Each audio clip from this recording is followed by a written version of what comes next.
नमस्कार दोस्तों, मैं अंकुर उपाध्याय स्वागत करता हूं आप सभी का एक बार फिर से अपनी नई वीडियो में। दोस्तों, यूएस ने बड़ा झटका दिया है। ये केवल इंडिया को नहीं दिया, अक्रॉस वर्ल्ड दिया है। कुछ कंट्रीज छूटी हैं क्योंकि उनके साथ उनकी डील साइन है। डील वैसे तो अपने साथ भी साइन है, लेकिन अपने बच नहीं पाए हैं क्योंकि यहाँ पे हमारा जो प्रोडक्ट यूएस में बिकता है उस पर हाईयर टैरिफ लगेगा।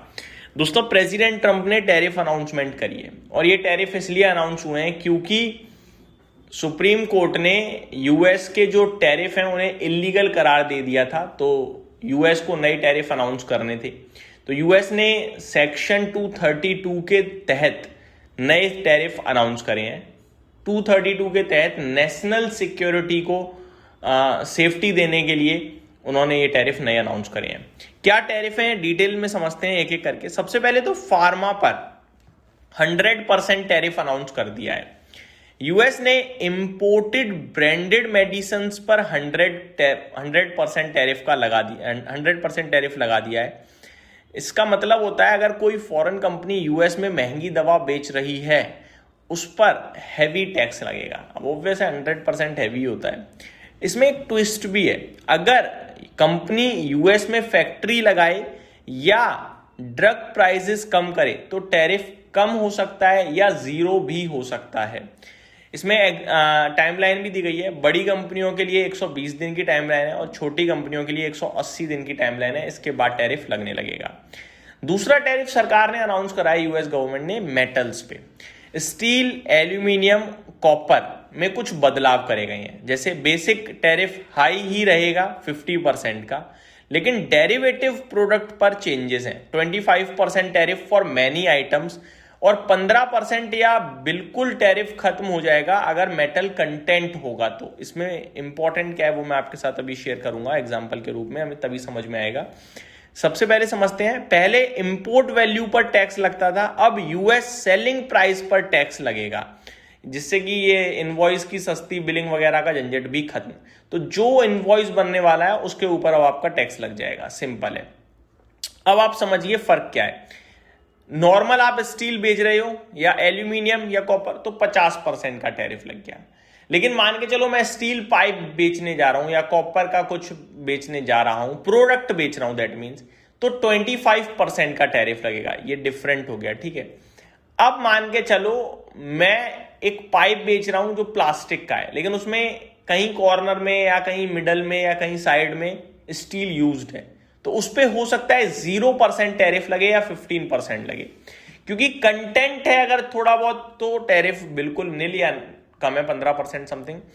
अगर प्रोडक्ट कॉपर या एल्यूमिनियम या स्टील का है तो 25% का है, और अगर प्योर मेटल ही है तो 50% का टैरिफ है। ये डिफरेंट है।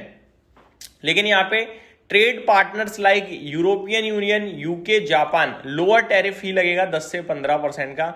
नो कंप्लाइंट कंपनीज, जिनके पास कोई कंप्लाइंट नहीं है उनके ऊपर 100% का है। मतलब कि पॉलिसी फुली टारगेटेड है, ब्लैंकेट नहीं, ठीक है। बैकग्राउंड, अचानक क्यों?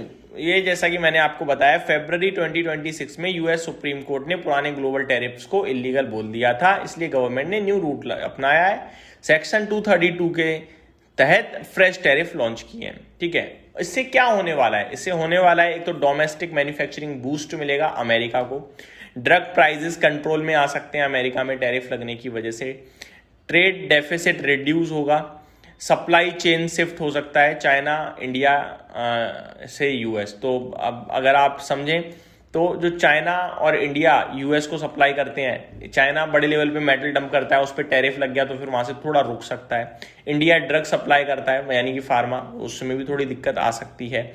पॉजिटिव क्या है इसका? पॉजिटिव सारा यूएस मैन्युफैक्चरिंग कंपनीज को होने वाला है फायदा। सिंपल, स्टील सेक्टर हैप्पी होगा, लेकिन यूएस में अपने यहाँ तो दिक्कत है, इसके बारे में बात करूंगा आपके साथ। फार्मा कंपनीज फोर्स होंगी प्राइस कट करने के लिए या फिर यूएस में इन्वेस्ट करने के लिए। सब यूएस के लिए ही फायदा है, हमारे लिए कोई फायदा नहीं है। हेल्थ केयर कॉस्ट एक्चुअली में बढ़ सकती है, इंपोर्ट कॉस्ट पास ऑन होता है, ग्लोबल ट्रेड टेंशन इंक्रीज होगा, सप्लाई चेन डिस्ट्रप्शन होगी। इंडिया के लिए बात करी जाए तो इंडिया फार्मा एक्सपोर्टर है, हम सभी को पता ही है। जैसे कि मैंने बताया, चाइना मेटल और India pharma. US biggest market है इंडिया के लिए।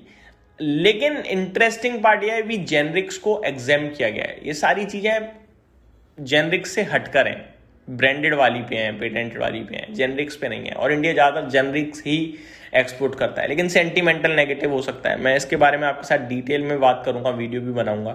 तो अगर जेनरिक्स पे भी आता है तो मार्जिन प्रेशर आ सकता है, कंपेटिटिवनेस कम हो सकती है, स्पेशली ब्रांडेड ड्रग्स हिट होंगी। जेनरिक्स रिलेटिवली सेफ रहती हैं और हम जेनरिक्स ही सप्लाई करते हैं।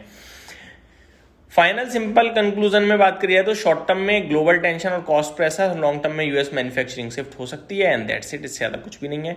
डिटेल में मैं आप सभी के साथ फार्मा टैरिफ और मेटल टैरिफ को डिस्कस करूंगा, उसके लिए आप चैनल के साथ बने रहिएगा। इस वीडियो में सिर्फ इतना ही। Thank you so much for watching this video. Have a great day guys.